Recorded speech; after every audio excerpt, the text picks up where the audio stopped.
Misalnya aku di daerah santri nggak di luar ngaji, paling kon mijeti, kon gowo tase.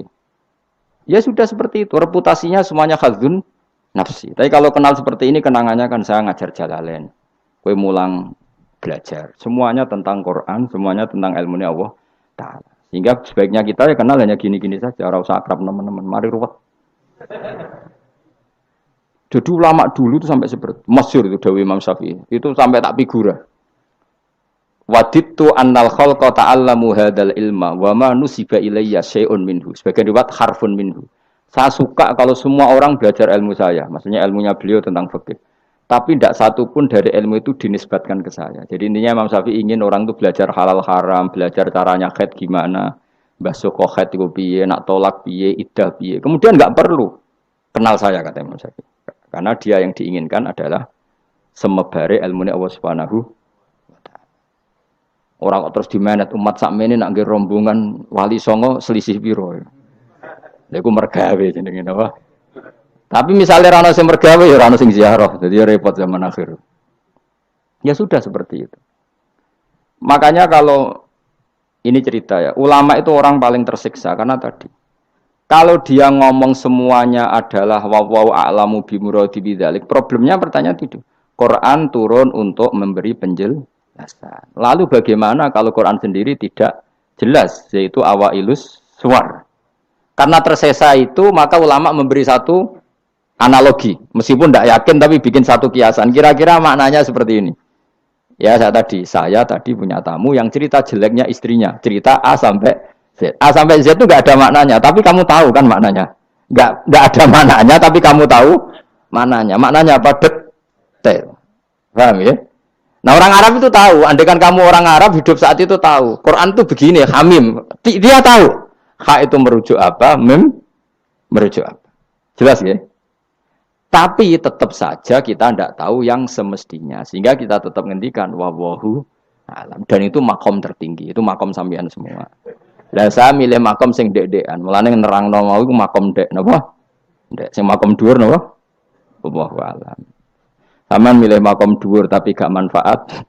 Kalau milih makom dek tapi napa? Manfaat. Kayak tawakal itu makom paling dhuwur. Tapi akhirnya nganggur, klunak-klunuk ning omah. Sing ora tawakal do mergawe duwe karyawan manfaati wong akeh. Ki milih ndi?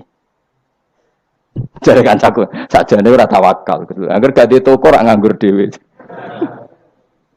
Cuma wong kiai ora ada alasan dadi nganggure, alasane apa? Tawakal.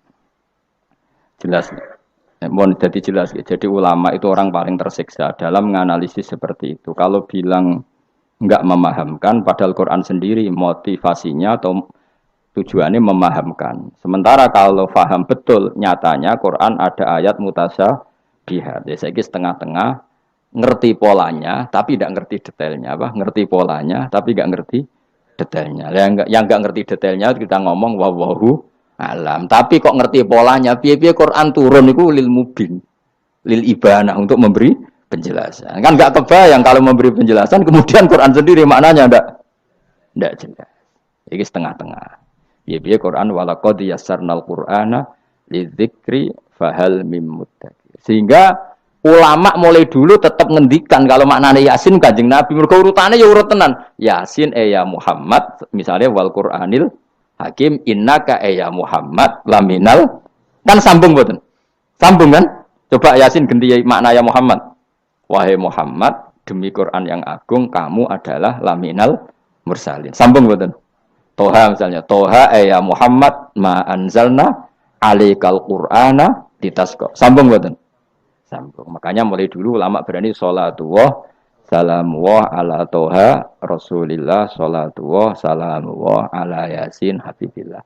Sekarang kamu pakai makna sing makome sampean tadi, makom wallahu alam.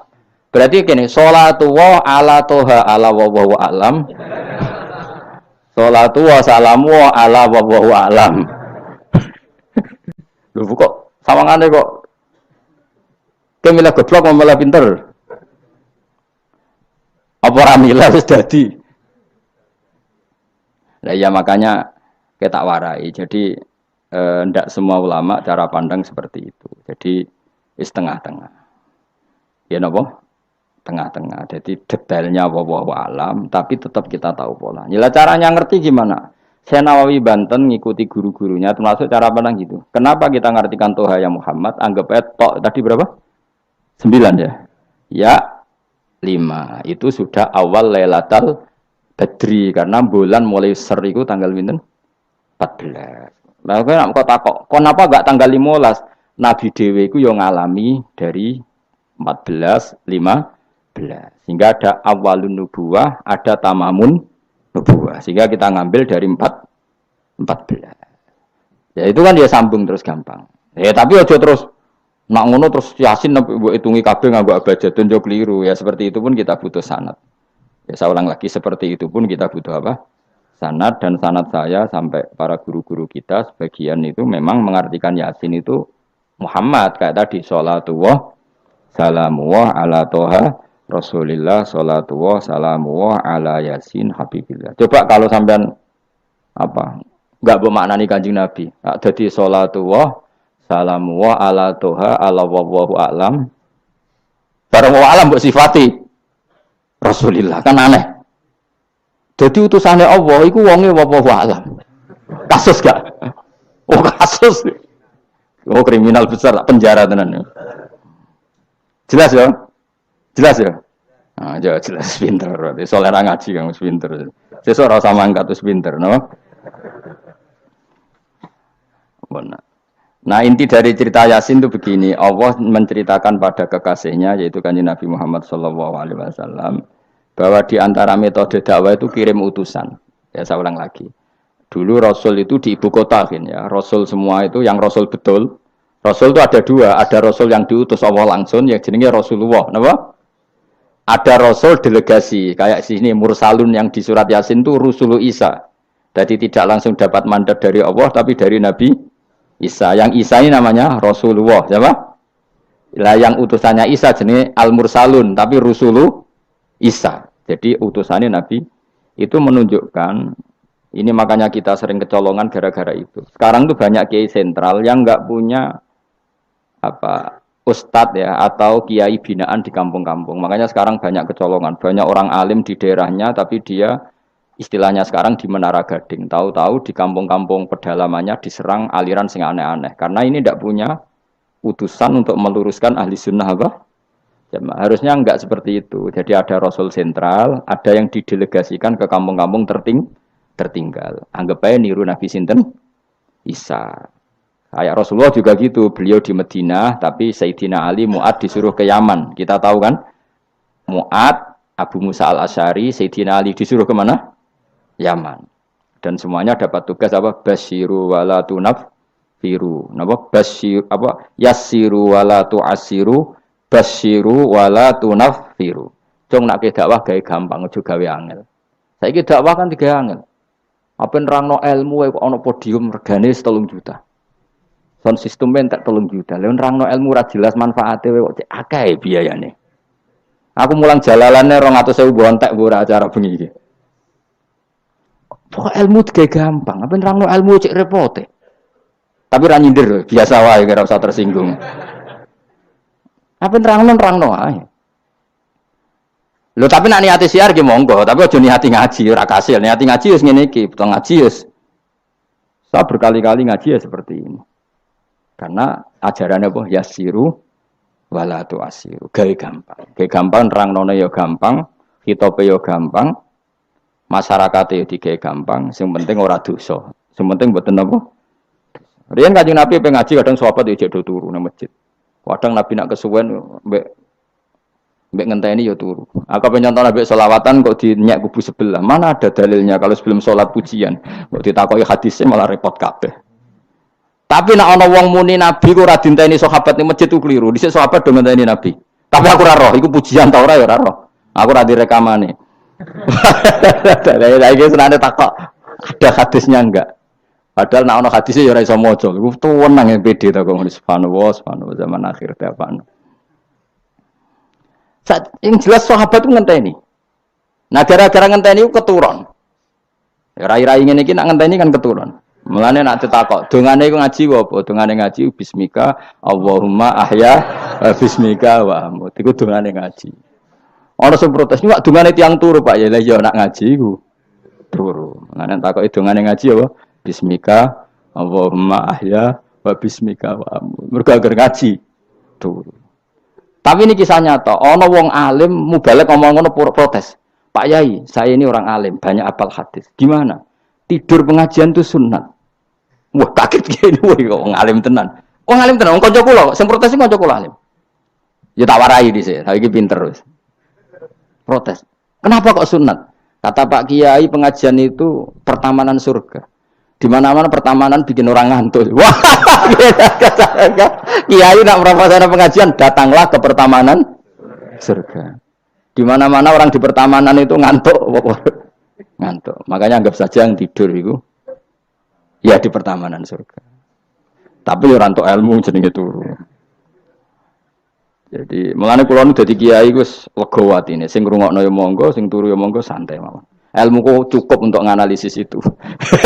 Jadi ilmu saya cukup untuk menganalisis itu.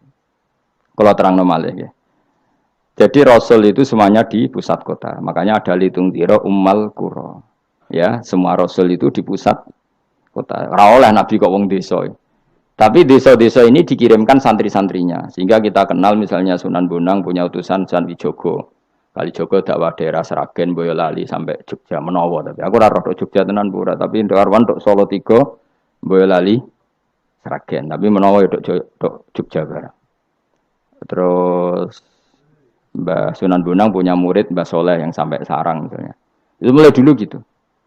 Sehingga saya termasuk orang yang bapak saya kandung itu hidupnya itu paling 2 kilo dari makomnya banyak Sunan Ampel, Mbah Ibrahim napa? Asmara Konti. Ya Sunan Ampel itu ketua wali Songo, itu punya bapak itu di daerahnya bapak saya. Namanya Ibrahim napa? Asmara Konti. Nah, bahasa Arabnya As-Samar Konti. Terus ini punya bapak namanya Jumadil Kubro, itu di Mojokerto. Karena logikanya tadi, ketika dari mana itu Thailand atau Cempo itu ke Thailand apa Myanmar? Apa Kamboja? Kamboja ya. Tapi sakjane rapati Kamboja, kowe kok roh nek iku Kamboja, ya ora roh. Pokoke Cempo lah. Ya kalau enggak Kamboja ya Thailand. Atau kubu sebelah, angel teman redaksi ini. Daerah sebelah maksudnya daerah sebelah. Angel, orang wong sufi angel. Mergo kowe wis terjustifikasi, penting ku nak ra paham muni wallahu a'lam. Kacau. Gayane sopan tapi itu pelemparan tanggung jawab. Nah, dugaannya para sejarawan, saya termasuk yakin yang versi ini kan. Beberapa sejarawan itu kan macam-macam. Ono sing nulis buku profesi, biasanya rapati paham. Umpamanya nulis itu profesi bentuk royalti. Ono sing kiai alim paham sejarah tapi mau nulis wedi ra ikhlas. Biasane nulis ora untuk golek duit. Ono sing ora nulis ya ora paham koyo kowe, penting seneng kiai. Iku makome ya dhuwur. Penting seneng kiai. Nah keyakinannya banyak kiai itu Sunan Ampel itu lahirnya di Cempa. Jadi di bawah Ketuban itu sudah ada. Sama beberapa ibu putri Cempa. Karena Tuban itu pelabuhan, kan dulu kan nggak ada akses kecuali apa? Pelabuhan. Maka turun di Tuban, ya di desanya bapak saya. Makanya keluarga besar saya itu dulu ya masih keren lah secara silsilah. Nah, maksudnya intisab ya, entah intisab gen maupun intisab nopo belajar. Ya. Intisab kan ada 2, ada gen, ada apa? Belajar. Nah, sama intisab nasab maupun intisab sabab. Ini penting saya utarakan.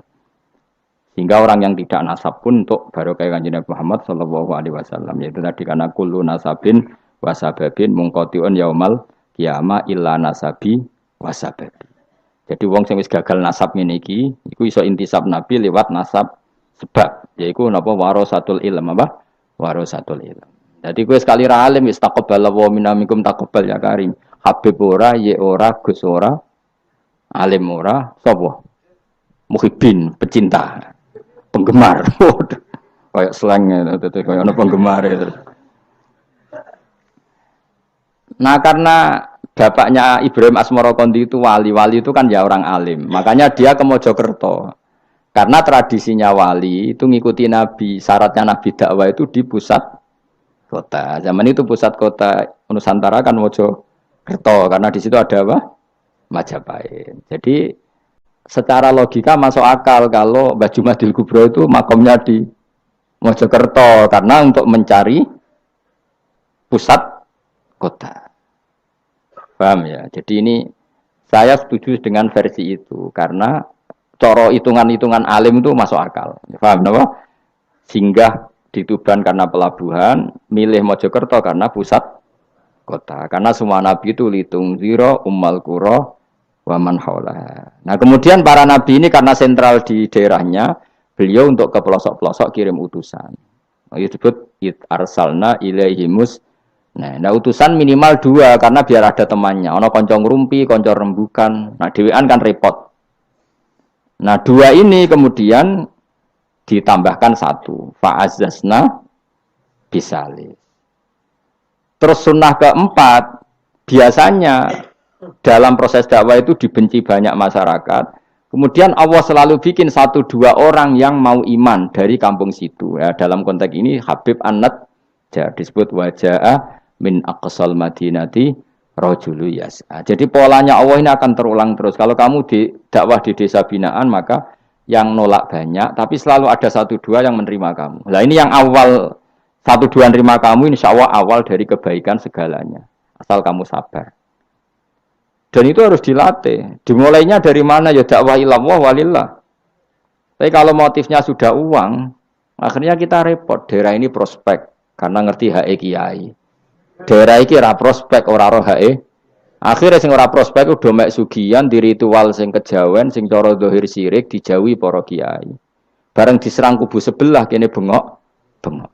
Nah kelakuan kok ngono iku apa-apaan, paham ya? Jadi kita ini sudah salah kaprah. Jadi dakwah ning daerah prospek ekonomi maksudnya. Tapi ora gelem dakwah ning daerah bina. Lho kula gak ada cerita niki demi napa? Demi kebenaran kalau ungkapno.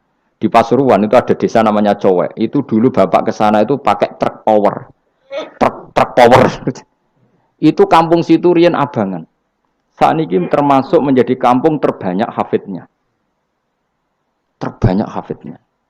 Itu sekarang saya teruskan sudah jadi kampung yang maju itu hafid terbanyak termasuk terbanyak itu di situ. Itu dulu bapak ke situ numpak truk power. Nah, truk power iso munggah. Sama masih ingat kecilnya dijak ke sana. Terus sekarang yang dulu dibina bapak saya sudah diputu. Sekarang saya teruskan. Saya masih dakwah di sana. Kadang ya doawan ke saya. Us keren. Mulane kula nganti saiki ya ora perlu tak ceritakan. Saya masih punya desa binaan di Kalimantan, di beberapa daerah itu santrinya ngaji di saya tak bina karena tadi ada yang di sentral, misalnya saya di Jogja gini namanya sentral. Kemudian ada yang dikirimkan ke desa-desa apa? Bina. Dan itu cukup delegasi karena kalau kiainya induk ikut nguyur ning kono engko terus kene kosong kadang tuke wayoan tok ora binaan ya ora apa-apa halal tapi kadang iku binane ra kasil tapi wayohe kasil ya wong akeh ya macam-macam kowe ora usah protes engko nang protes ustaz juga manusia jawabe ngono ustaz juga manusia. Intinya itu menjadi inspirasi Rasulullah kemudian bikin dakwah tadi. Makanya Rasulullah ketika sugeng, rungono, Nabi jelaskan pada akhirnya di mana? Medina kan. Anggap saja Medina itu ya Umayyah Qura. Tentu Umayyah Qura pertama itu Mekah. Terus kampung kedua Nabi itu di Medina. Saya beri contoh ya. Attab bin Usaid diutus di, ada yang baca Asid, diutus di Mekah. Ali, Abu Musa al-Asy'ari, kemudian siapa tadi? Mu'ad, itu diutus kemana? Yaman. Terus beberapa sahabat diutus ke Ethiopia, ke Habasyah. Itu malah banyak sekali, termasuk Sayyidina Utsman. Banyak, paling banyak itu yang delegasi kemana? Habasyah. Tapi ada yang cerita itu pasnya enggak Ethiopia. Sekarang sudah jadi negara sendiri. Eritrea atau apa namanya. Tapi ya masih wilayah apa? Ethiopia. Sekarang ada kampung yang jan dulu sahabat di situ. Namanya, kalau enggak salah Eritrea. Tapi ya daerahnya mana? Ethiopia. Terus ada beberapa sahabat yang zaman itu sudah ke Syam, Syria, ke pokoknya Syam, bisa Syria, Libanon, Yordan, Palestina. Jadi dulu Nabi itu enggak berhenti ngirimkan delegasi. Dan rumah tenan iki. Dan delegasi ini Nabi kalau ditanya, lalu bima danakdi ya Rasulullah. Lalu ketika saya ada dekat jenengan, kalau ada orang tanya hukum itu saya pakai apa? Kata Nabi ya bi kitabillah, kamu panduannya ya kitabullah. Kalau ndak fa bi sunnati Rasulillah. Kalau ndak al khikil asbah bil asbah wan nadhir bin nadhir. Ya mirip-miripkan lah, yang mirip ya mirip, yang mirip ya mirip. Sehingga Imam Suyuti itu punya kitab namanya Al Asbah wan Nadhair. Jadi cari kemiripannya. Apa? Misalnya begini, rungokno tenan. Hukum itu kan mesti ada master. Ya, kalau kamu menjadi pakar fikih itu hukum itu mesti ada master. Master ini kemudian menelurkan furu'. Nah, furu' ini kalau dalam fikih disebut hadal hukmu mufarra'un ala kadza. Hukum ini dicabangkan ngikuti indukan ini. Misalnya begini, rungokno awas ya. Tak latih ahli fikih. Ini kan sawal-sawal, kan sudah mangan toh. Nah, wingi Ramadan goblok kan alasannya ramangan. Senajan toh ya alasan aslinya ya asli, cuma kan dia alasan apa? Sawal kan semangat. Rungokno ya. Misalnya hukum begini. Tak warai. Engkok ketara kowe pinter ta ora? Mergo aku jek berharap kowe pinter. Ana wong iku jimak bojone ning wulan Ramadan, rino. Napa? Rino. Hukumnya piye? Jimak bojo ning Ramadan hukumnya batal ora? Batal. Pinter senodok pinter separo lah. Kemudian jimak bojo ning wulan Ramadan itu hukumannya berat. Yaitu kafaronya selain kodok harus merdekakan budak atau puasa 2 bulan berturut-turut. Kalau ndak memberi makan orang 60 orang miskin, satu miskin untuk orang satu mut. Pokoknya berat hukumannya. Disebut tidak kubro. Rungokno. Lalu menurut Imam Syafi'i, pelanggaran dengan sanksi seberat itu adalah hanya untuk jima. Sehingga kalau kamu batal lewat makan, ya tidak kena hukuman seberat itu karena makan tidak jima ya tidak makan. Cara cangkem elek wis suwe bah nang jima ra makan ra jima. Cara cangkem elek. Mergo jima dianggap terlalu seru, meskipun halal dianggap seru. Cek kurang ajar ya poso-poso batal demi jima bojone. Ya tentu iki contoh bojo ayu, bojo elek wis ora kepikiran. Ya coba bayangno mosok lho Gus, ngempet sedina ra kowe bojomu elek dadi ra bayangno. Kowe kok coba bayangno ambek awakmu to.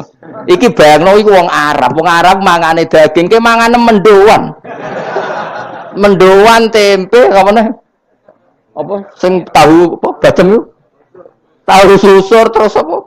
Jadah terong yo mesti subhanallah. Ora iso dikiyasno. Wis mangane mendoan bojone elek ora ngarah kecelakaan ngono.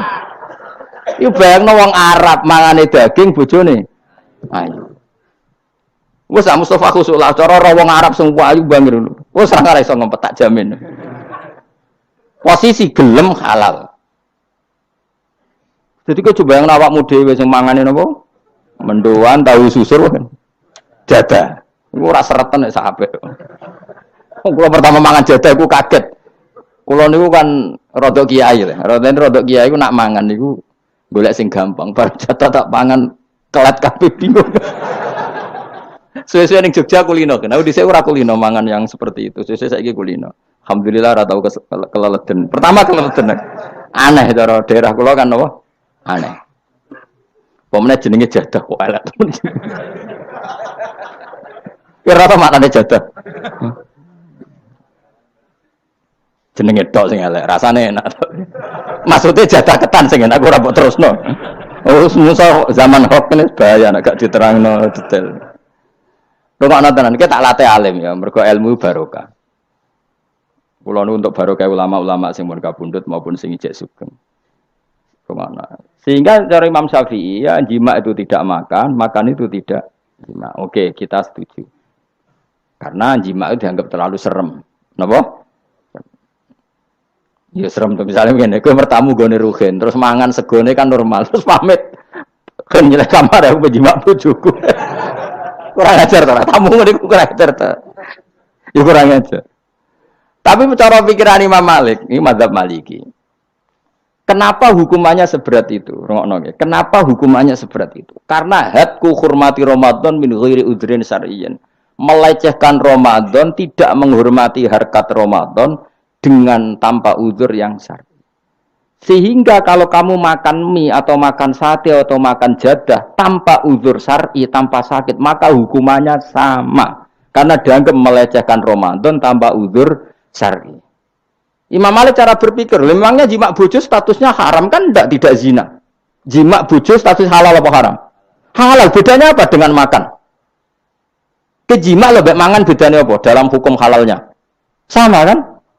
Kenapa hukumannya berat padahal jima itu halal? Karena hakku hurmati Ramadan min ghairi udzrin syar'iyyan, merusak kehormatan Ramadan tanpa udzur syarak sehingga dihukum seberat itu. Kalau gitu tidak harus jima, makan ya sama, rokokan ya sama, apa saja sama. Paham ya? Ya sudah seperti itu, namanya al-hikin nazir bin nazir wal asbah bil asbah. Maka menjadi lazim dalam hukum fikih ketika sesuatu disebut itu mewakili yang lain, yang semakna, jadi buat kias. Saiki wong malah gergakno sunah Nabi keliru. Sunahnya mana? Sunah mbahmu. Zaman Nabi Sugeng wis ana kias. Justru Nabi menyuruh kita pakai kias karena sunnah itu tidak cukup. Kenapa tidak cukup? Karena Nabi yang pernah dilakukan Nabi tentu jumlahnya terbatas. Mau tidak mau dalam hukum terkini kita pakai kias.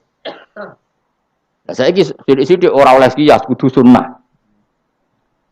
Maka untuk melawan seperti itu saya kudu cangkem elek gerem. Tapi cangkem elek kerape ulama kok cangkem elek. Malah tak wakil lo kowe sing wis pantes cangkem elek ngono. Kok di murid cangkem elek kan. Ya kok kowe ngono iku maksudnya ditakoki. Gimana hukumnya salaman setelah sholat? Oh enggak ada tuntunannya. Bid'ah. Jare sing sitok kubu sebelah mau carane. Jare sing santriku ya rada kurang ajar kok kowe ini. Jare santriku, ya ndak usah dihukumi bid'ah, biasa saja. Mana ada di fikih hukum biasa saja? Ya pokoknya biasa saja. Alasannya apa? Kamu setelah sholat ke kamar mandi boleh enggak? Boleh. Kamu setelah sholat kencing boleh enggak? Boleh. Ke kamar mandi kencing boleh. Lalu nyalakan HP boleh. Nah kenapa kalau salaman enggak boleh? Bedanya apa dengan nyalakan HP? Waduh cangkem elek. Iya cerita cangkem elek. Maksudnya itu akhirnya satu-satu yo satu-satu. Lah kula sebagai kecelok wong alim do takok aku, dua-duanya takok. Cara jenengan sepundi? Padha nganggure ya mrene ngono. Lah kok saged Gus? Ning dinggon argumentasi hukum kok ketemu pangeran debat, ben pangeran sing mutusno. Karena ngene iku sepadha lucune. Padha lucune lho wong padha nganggure debat ngono lah opo. Nek kowe wong parek pangeran, bar salat ben nguyu yo nguyu, timbang nguyu ning masjid. Sing kepengin salaman nggih monggo salaman. Ora mbek wong ayu mbek Rugen Mustofa ndak ape sahabat nang padha. Ya monggo. Sapi jagungan nggih monggo. Wis biasa wae. Sementing nak bar salat bar salam wis aja salat meneh. Engko salat bak dia. Jadi dulu Nabi malah nak bar salat mesti omong-omongan. Mergo kesunatane memisah salat fardu dan salat sunat. Maka lakukan sesuatu. Di antaranya merubah tempat duduk atau ngendikan. Jadi dulu itu enggak terikat. Nah iya, ngono iku jenenge kias. Kalau kamu bersolat, boleh enggak kamu setelah sholat nyalakan HP? Ya boleh. Boleh enggak setelah sholat nge-SMS orang? Ya boleh. Kok enggak dihukumi bid'ah? Kenapa salaman tok yang tersangka? Nah itu kias. Tapi kalau terus mendingin berhubung sama-sama enggak ada dalilnya, milih yang enggak salaman. Tepaan pinggirnya kira cocok. Ya, tapi ada ngono jujur. Yang ini enak cocok salaman, ora cocok ora usah. Malah angel meneh kan hukum ngono kan. Tapi susahnya apa sih kita tidak ngomong seperti itu? Sing salaman yo keben, wong ini alam demokrasi. Sing ra salaman yo keben ya biasa wae. Wong bar salat itu perintah pangeran eling pangeran. Ya sudah. Ana sing eling pangeran lewat salaman, ketemu wong mukmin. Ana sing carane eling pangeran nduwi lu terus ngaca tasbih. Ana sing nganggo tasbih bid'ah, nganggo drijine. Ya monggo sementing aja misoi wong. Susah ya apa sih? Waras sidik maksudnya ilmiah sidik. Nah sekarang saya tak bedai. Kayak saiki mazhab Maliki apa Hambali, apa Syafi'i. Mau udah bedean mau udah.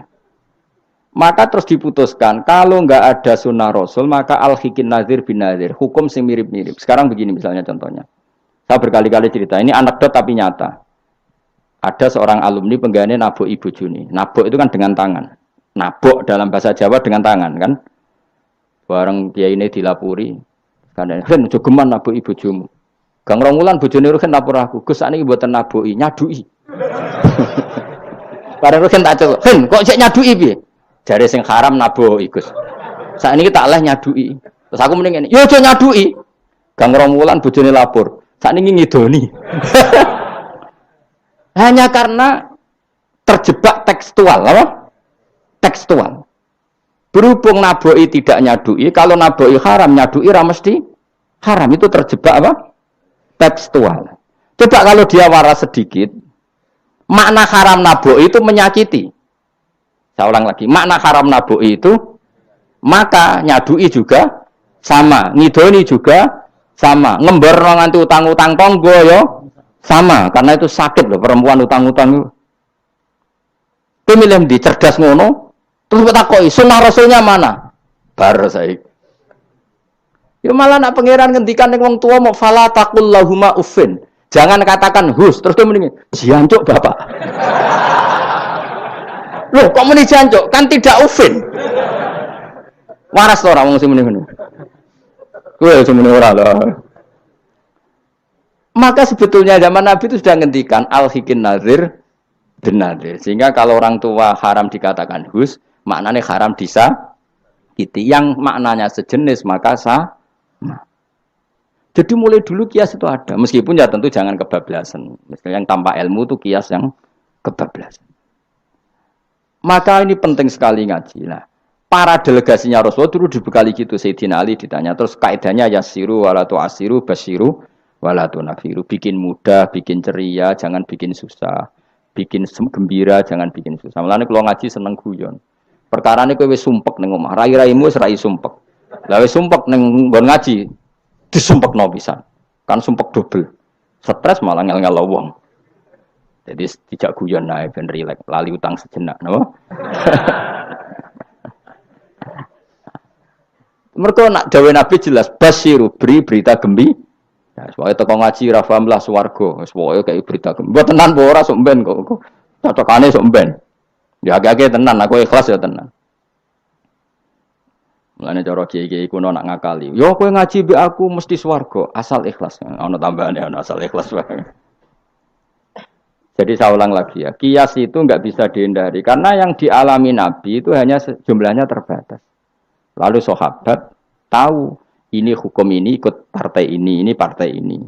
Tahu karena al-hikin nazir bin nazir wal albah bil asbah. Tadi Imam Suyuti ngarang kitab al-asbah wan nadzair. Jadi cari mirip-miripnya. Misalnya gini, tak beri contoh. Aku sholat kan ya, Allahu Akbar. Kemudian ada setengah upo. Bukan sampai satu, titik, cilik terus kelek. Itu kecelok makan apa kecelok keuntal? Loh, cilik kelek. Kecelok makan apa kecelok keuntal? Keuntal. Maka potensi tidak batal itu tinggi. Tapi nak upo sitok ning tangan mbok jupo. Wis salat maksudnya, terus mbok lebokno. Iku keuntal apa mangan? Mangan. Jadi akhirnya kita bedakan mana yang amdan, mana yang sahwan. Sehingga yang amdan meskipun kecil, hukumnya makan. Kalau makan berarti membatalkan sholat. Tapi ning bab tamu, sholat itu batal dengan makan. Tapi ning bab tamu, jong tamune kayak no mangan. Tamune kasih makan. Terus bukai uposito. Ini di bab sholat sudah makan namanya.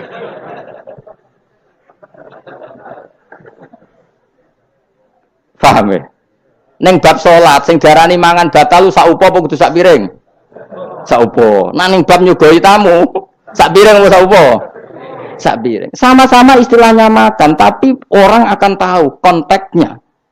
Makanya dibutuhkan kontekstualis muqtadul hal, bukan sekedar tekstual. Nah sekarang orang malah mau didorong supaya terlalu tekstual, ya tidak bisa. Apa ngajak goblok bareng apa? Lah nak nuruti bid'ah kowe ngaji bid'ah mana ada Nabi wa tafsir Jalalain. Wong Jalalain ora ngono. HP Nabi ora tau nganggo HP. Pemene WA nang tambah ora tau. Partai, zaman Nabi apa ono partai ngene iki. Sesuai tak takoki. Lah kowe salat kok ning Indonesia, Nabi ora tau lho salat ning Indonesia.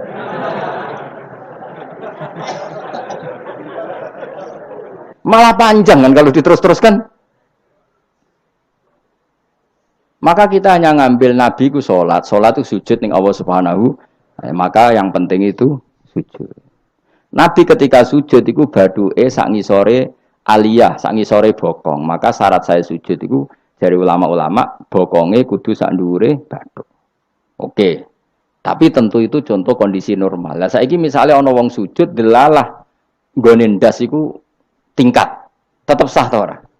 Kaya sujud ning gone daerah-daerah sing kaya ning Arab lho, nek saya haji ku sujud ning bokong lho. Ya sudah, jenenge darurat itu tidak kondisi normal, selalu istisna dalam keadaan darurat. Makanya ketika Imam Ghazali sama masih ingat betul. Umumatus syar'i makhsusatun bima naqalahu ulama uddin. Wapalo. Nak ben darani wong alim, utawa ya alim tenan, utawa ibu-ibu pokoke penting ngapalno. Ya umumatus syar'i makhsusatun bima naqalahu ulama uddin. Atau bima naqalaha ulama uddin samiin. Sesuatu yang umum dalam redaksi syariat pasti ada istisna. Yang ulama itu tahu, istisna itu pengecualian. Misalnya begini, saya ngomong gini, nyekel bojone wong haram ta ora? Jawab ya. Jawab kan, nyekel bojone wong haram ta ora? Haram mutlak apa ana pengecualian? Haram mutlak. Pemenang ayo kan tambah haram. Elek haram. Tapi tetap meskipun itu tidak diungkapkan ulama, semua ulama ngendikan nyekel bojone wong haram, haram besar. Ya selain haram rawan dibaca nak bojone Madura. Ya haram plus rawan dibaca. Tapi misalnya terus berdasar pegangan itu, sono bocah ayu kelintir ning selokan. Terus mbok baro. Kok mbok baro kan haram Gus. Ya mati lah dul. Meskipun tanpa istisna orang tahu dalam konteks seperti itu pasti istisna. Paham ya? Ad-darurat tubihul, maka harus kamu selamatkan. Lah anak wis selamat kok ijek mbok cekel iki. Iku ngeluai batas jenenge. Meskipun takbirnya tadi haram memegang perempuan, haram melihat perempuan. Ada aturannya. Maka ulama kemudian membuat beberapa pengecualian. Haram melihat perempuan kecuali untuk kesaksian, untuk mulang, untuk mergawe. Untuk mergawe kaya wong saleh lah nek ape haji, gelem ra gelem ndelok pramugari. Kan gak ono pramugari kok Mustafa jenggoten-jenggoten. Kepengen wong Melayu tapi. Gelem ra gelem kan ke delok pramugari, tapi ya sekadar muamalah. Nah, saiki terus ana cah nom-nom nakal. Gus kula ndelok cah wedok, tapi muamalah ngopi. Waduh iku perkara. Sing muamalah ngopi ngene lho, ana kiai saleh lunga maro Jakarta, kepengin ngopi terus mandek, kebetulan bakule ayu. Lha iku halal. Mergo niate ngopi kebetulan bakule ayu. Nah kowe kan mbok bidhe, mana bakul sing ayu? Terus mbok parani. Lah iku beda. Ya, dadi beda wae. Nak kepengin halal ya. Kowe iku maro Jakarta, ya. Gak pilih-pilih kan, terus ngantuk ngopi. Kebetulan bakule ayu. Terus ngopi sak kadare umumnya wong ngopi 10 menit ya tetep 10. Nah iku insyaallah halal. Tapi nek kowe bidik sekian titik. Terus kamu menentukan arah ngopi di mana. Iku masuk muamalah ya tetep ya terus nodi. Jelas iku beda. Karena tadi umumatus syar'i makhsusatun bimana qalahu ulama uddin. Jadi meskipun takbir itu umum, misalnya gini. Misalnya ini contoh gampang. Siapa saja yang membunuh orang mukmin, maka dia masuk neraka selama-lama. Bunuh orang mukmin. Redaksinya wa may yaqtul mu'mina muta'ammidan fajazahu jahannamu khalidan fiha. Lalu ada eksekutor kisos. Saya ulang lagi, eksekutor kisos. Misalnya Ruhin bunuh Mustafa yang amdan. Kan kena hukum kisos. Kemudian eksekutor ini bunuh Ruhin. Ini masuk ayat itu enggak? Enggak kan, karena dia bunuhnya karena tugas. Padahal ayatnya tadi siapa aja yang membunuh orang mukmin, padahal eksekutor juga bunuh orang. Tapi kan enggak bisa masuk itu. Paham ya? Terus ada lagi contohnya, kita alat efek ben pinter. Ya, ben pinter. Utawa ibu pinter. Gak apa-apa mantas sababi komen bahwa minhu. Ibu pinter insyaallah ditulis pangeran yo pinter ngono. Wong pangeran ku gampangan. Pangeran ora partai politik. Husnudzon gampang pangeran. Jadi ana wong ibu saleh wis ditulis. Bukan karena Allah enggak tahu, piro-piro sing diibu-ibu wong saleh. Nek sing ibu katokan cekak niru wong barat malah repot ngono, paham nggih? Misale ana wong ralim kok serbanan ke protes, ora apa-apa. Nek ngibu wong barat katokan tok malah repot. Wis ngono ae makome cek ngono mau. Contohnya, jupuk barange wong tanpa pamit haram ta ora? Haram. Wis yakin? Saiki ana buajar gedhi terus sing iso nyelametno iku debok pohon pisang tanggamu. Terus kowe haram nak gak pamit. Mbok goleki wong ora ono banjir-banjir. Ki sedeng mati. Iku wajib ngetok tanpa pamit. Sing duwe wajib ngekeki izin. Suatu saat konangan iku. Nah nak nuruti fikih ya kudu izin. Nah, tapi hukum ini iki maksusoh ditertentukan dalam kondisi normal. Nak kondisi ra normal langsung kowe ngetok. Wet mau terus mbok go ngelangi. Iku halal tanpa izin. Nah kecuali ngene butuh opsi tok mumpung untuk izin ngetok 5. Sing 5 ben sing duwe kuwapok. Ya kurang ajar le dol. Maka kemudian ulama menyusulkan kaidah ad-darurat tubihul mahdzur. Dalam keadaan tertentu ini boleh. Nah, artinya gini, enggak bisa. Sidik-sidik sunnah Rasul ora bisa karena yang pernah dilakukan Nabi jumlahnya terbatas. Maka al-hikin nazir bin nazir. Yang mirip-mirip ini disamakan mirip-mirip ini. Yang mirip-mirip ini disamakan mirip. Makanya, nah, kemudian ada hal-hal yang kita tidak pernah tahu persisnya. Kayak kasus tadi, orang jima istrinya di Ramadan. Cara pikiran Imam Malik, illatul hukmi adalah hadku hurmati Ramadan biwiri uzrin syar'iyyin. Maka makan sama minum. Cara pikiran Imam Syafi'i ya ndak, kalau jima ya jima saja, jangan yang lain. Kesetuju ndi? Ono pikiran rodok beling, pikirannya wong Hanafi. Khilah itu rodok beling. Rodok beling ini, misalnya kowe poso-poso kok lesu banget. Mokak wedi kena hukuman niku. Tapi kowe Hanafi ta Syafi'i ya ngaco. Apa ya rasa Syafi'i ra Hanafi, padha ora paham ya kok. Hanafi apa Syafi'i? Syafi'i apa Hanafi? Kan biasanya anak cilik milih sengguri. Ayo Syafi'i ta Hanafi? Hanafi ta Syafi'i? Bulan Bali niku cek Syafi'i. Nah cara orang Hanafi ngene, kowe nak lesu banget kan. Kowe mokak langsung wedi apa? Kena sanksi berat. Cara Imam Hanafi, khilae kowe lunga. Jadi lesu tak iki awas kena beling. Langsung dia paham berarti beling kabeh sing ngajar. Lesu, seling wah sowan Gus Bahan. Kan aduh. Nak delok penyanyi dangdut kan gak untuk rukhsah. Karena rukhsahnya syarak hanya untuk taat. Jadi nak niatem delok dangdutan kan gak untuk rukhsah. Wah, lesu banget. Cara ngene kan. Wah, sowan Gus Bahan. Karena sowan kiai kan ibadah. Nah, ketika kowe niat sowan iku wis musafir. Musafir wis ning giwangan ngopi. Ya wis. Iku khilayo. Tapi kok ya pengeran tetep perso. Iku kabare ngene, Mas, kabare. Sampeyan nang bun rokok dilebokno tong. Sampai malaikat ditendang. Protes. Lah kula mboten ate dosa kok bun rokok. Gak nglebokno tong.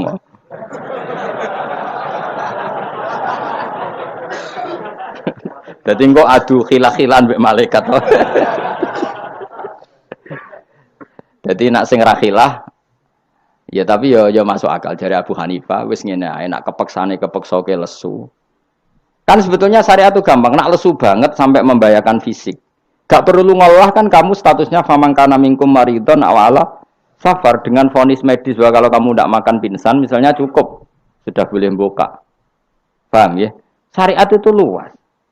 Makanya saya ulang-ulang lagi, umumatus syar'i maksusotun bimana qalahu ulama uddin. Meskipun nas itu umum, ulama tahu catatan-catatannya, aturan-aturan. Jelas ya? Jadi saya mohon sekali, makanya anak kitab namanya Al-Asbah wan Nadzair. Jadi misalnya Nabi melakukan sesuatu, kita cari mirip-miripnya. Jadi misalnya Nabi kirim utusan ke Yaman, berarti Nabi di sentral dakwah, kemudian kirim delegasi ke kampung-kampung tertinggal. Nah kamu jangan harus Yaman. Misalnya di sini bisa Sragen, Boyolali, Jogja, Rembang, apa saja. Tidak harus Yaman. Jadi ngambil sunnahnya bukan Yaman. Nah, saya kok misalnya orang Indonesia kirim utusan yang Yaman, yo kalah alim le dul. Ning kono Sayyid Umar Hafid orang alim-alim apa mbok kirimi utusan. Jare niru Nabi dulu ya dakwahe kirim utusan yang Yaman. Mbahmu ngono ngarwan Yaman saiki malah gudange ulama. Sayyid Abdul Haddad wong Yaman, Sayyid Umar Hafid wong apa mbok dakwahi kiai pesolatan. Apa mbok ulang primbon. Lah nek nuruti sunah Rasul zaman iku tugase ning ndi? Sembrono. Mesti Yaman zaman iku maknane nyuwun sewu daerah tertinggal zaman Nabi. Lah saiki wis dari pusat Islam. Jadi saiki Yamane digenti koyok moro dakwah ning daerah tertinggal. Ora kok Yaman sing saiki. Ya iku jenenge al-hikin nadzir benar ya. Kanjeng Nabi dikandani pangeran, ngene lho mat, kena dadi nabi, wis kowe nang Mekah atau nang Madinah, tapi ada delegasi di beberapa daerah niru peristiwa Nabi Isa. Iku jenenge wadrib lahum matalan ashabal qaryah. Paham ya? Paham, wis pokoke yasinan mbek paham. Seneng aku di murid pinter-pinter seneng. Muni paham. Nyenengno guru ku ibadah. Tapi nak kira paham muni paham bodoh niku dosa. Dadi ganjarane sitok nyenengno guru, dosane sitok bodoni. Tapi tetep berarti ke ganjaran iku ditulis 10. Elek ditulis sitok, berarti bati 9. Ya kan al hasanatu bi asri amsalihah, berarti piro? 10. Bodoni ditulis sitok, berarti cek piro? 9, cek bati lah, cek bati. Niku hadis lho kang kira oleh bantah. Ya, pokoknya anggar manja bil hasanati falahu asyru amsalihah. Wa manja bi sayyiati fala yujza illa misal. Iku Qur'ane ngoten, hadisnya jelas. Nah, apik ditulis pinten? 10. Iku wae 10 minimal kan. Nak tepaan malam apik banget ila sabimi atidifin ila atafin kasira dilipatkan 700 sampai ila atafin apa? Kasira. Mun kula terusno. A'at takhidhu ana ta ngalap sapa ingsun. Bil hamzataini tetep lam loro min huma taqaddam. Maksudnya iso tasil iso tahqiq. Fi ang dartahum bahwa te atas itu istifham bi makna nafi kan maknane nafi. Min dunihi saking liyane Allah. Ghairihi tegese liyane Allah. Aku ngalap alihatan. Mosok aku iku mbok kongkon ngangkat alihatan ing pangeran. Asnaman tegese pira-pira pangeran. Sing iyurit nilamun ngersakno ning ingsun sapa Ar-Rahmanu Allah sing Rahman bidurin kelan bahaya la tuhni mongko ora nyemugeno aning sang ingsun apa syafaatum syafaate asnaf.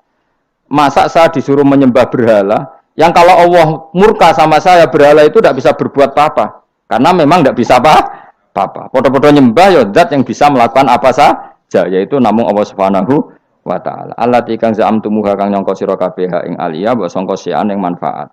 Padahal gak ono manfaatnya sama sekali berhala-berhala iku wala yung kitun lan ora iso nyelametno sapa para berhala ning ingsun. Uti wala yung kitun sifatu alihah disifati lafat alihah. Ini saat temen ingsun idzan nalikane nyembah berhala. In abadtu tegese lamun nyembah ingsun kira wa ing liyane Allah.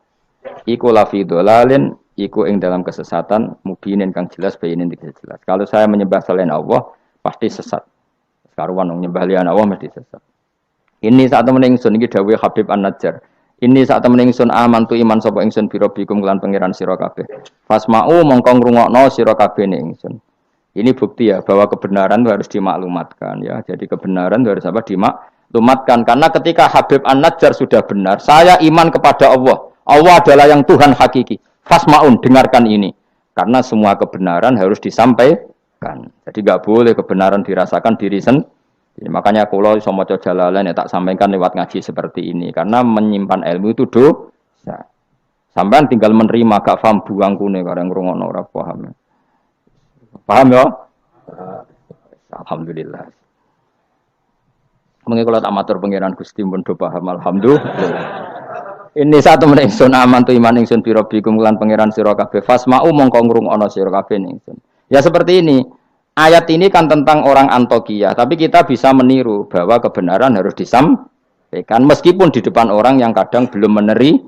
Ini kaum ini kan belum menerima, ya betul. Toh tetap disampaikan. Oh kalau gitu kebenaran harus disampaikan meskipun pada kelompok yang kadang tidak menerima, enggak apa-apa. Keputusan apapun pasti ada kelompok yang tidak menerima. Itu wis kunane ku, mulane biasa wae ora usah serius. Untuknya, mesti ada yang menerima, ada yang tidak. Ya biasa wae. Ana sing darani kowe bodoh, sing darani pinter. Sing nganggep pinter anggap ae bener, sing darani bodoh kok. Ngono gampang kan. Utawa kowe nak tawaduk sing darani goblok iku bener, sing darani kok pinter. Oke milih ndi? Wis das wong nganggur, mikir ngono iku wong nganggur. Mestine wong iku pikirane namung setunggal diridani Allah napa mbah. Mulane latar, urip nang donya mung sitok kang golek ridane Allah sepurane iku wae sing mbok pikir. Lha opo kowe mikir liya-liyane? Ruwet. Pikir niku mawon. Misale kula ngaji tak pikir entuk ridane Allah Ta'ala, ora usah mikir santri rohake guru. Itu rohake cok ora entuk ridane Allah selesai. Napa? Kok repot ning donya, repot. Sing di donya pangeran kok mikir ridane manusa, pusing. Mikir ya ridane napa? Pangeran waridho kamatlubi napa? Waridho kamatlubi. Soale melane dongane ulama-ulama dhisik lakal hamdi idza radita walakal hamdu ba'dar ridho, walakal hamdu hatta tardo. Diwolak-walik ki sami mawon manane ya Allah.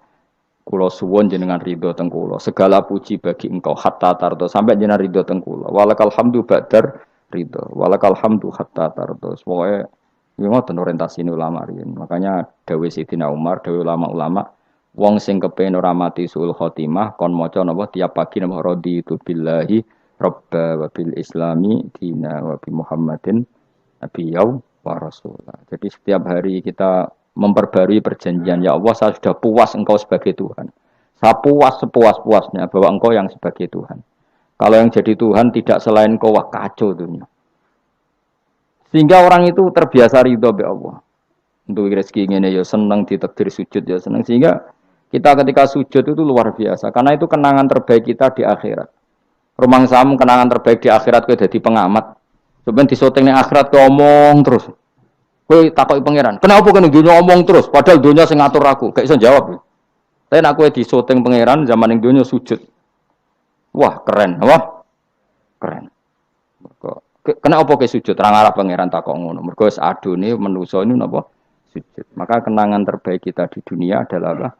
Sujud. Makanya Rasulullah kalau muji sujud sampai ngendikan hatta takuna sajdatu khairan minad dunya wa ma fiha. Pada akhirnya nanti kamu mengakui bahwa satu sujud lebih baik ketimbang dunia dan karena itu identitas kita, status kita.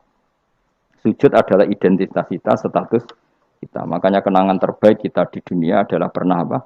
Sujud. Ya sudah itu saja. Yang lain-lain itu variasi. Bahkan kita cari makan supaya kuat sujud. Golek konco ngaji semakin yang sujud sama Allah banyak. Mulane sujud ma'as sajidin. Kita cari komunitas yang sama-sama sujud. Ini saat temen ingsun aman tu iman ingsun bi rabbikum lan pangeran sira kabeh fasma'u mongko ngrungokno sira kabeh ning ingsun. Isma'u. Tegese ngrungokno sira kabeh kauli ing ngucap ingsun. Zaman iku faro jamuhu. Mongko padha ngantemi watu sapa ngakehu ing Habib An-Najjar famata mongko kapundhut sapa Habib An-Najjar. Ila den dawono lagu maring Habib An-Najjar inda mauti nalikane kapundhute Habib pas kapundhut malah sama Allah didhawuhi udkhulil jannah. Udkhul mlebu sira al jannata ing swarga. Nak tengene yasinan langsung qilat khulil jannah.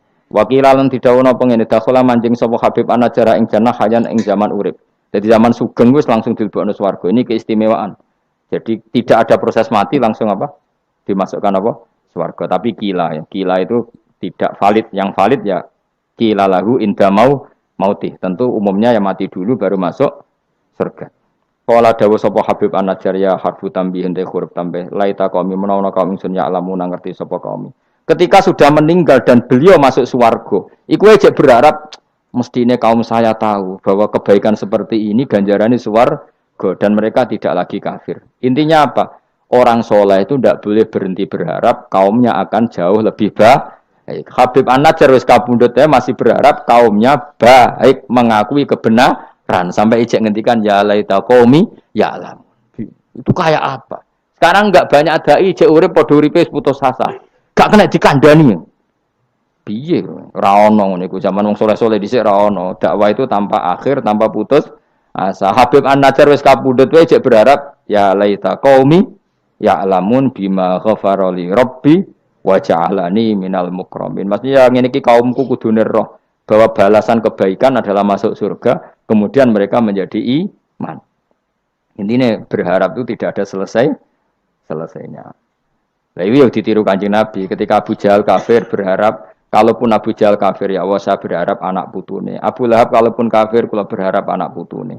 Akhirnya Allah nyebadani Abu Jahal punya anak Ikrimah akhirnya Islam, nggih. Abu Lahab dan anak Darroh akhirnya Islam. Banyak tokoh-tokoh kafir yang akhirnya masuk Islam anak-anaknya. Mereka enggak berhenti berharap.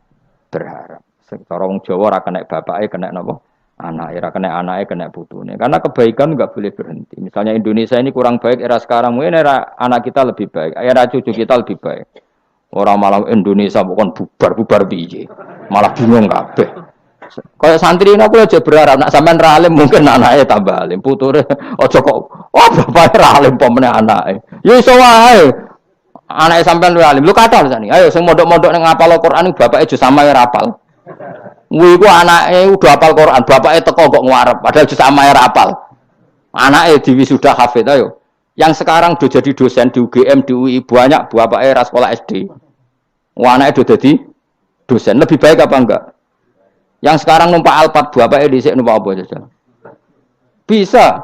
Tapi nak ngalim jadi rada angel, tapi kan bisa. Bisa itu mungkin. Mungkin itu bisa, paham ya? Pokoknya jangan berhenti berharap. Keren tau agama.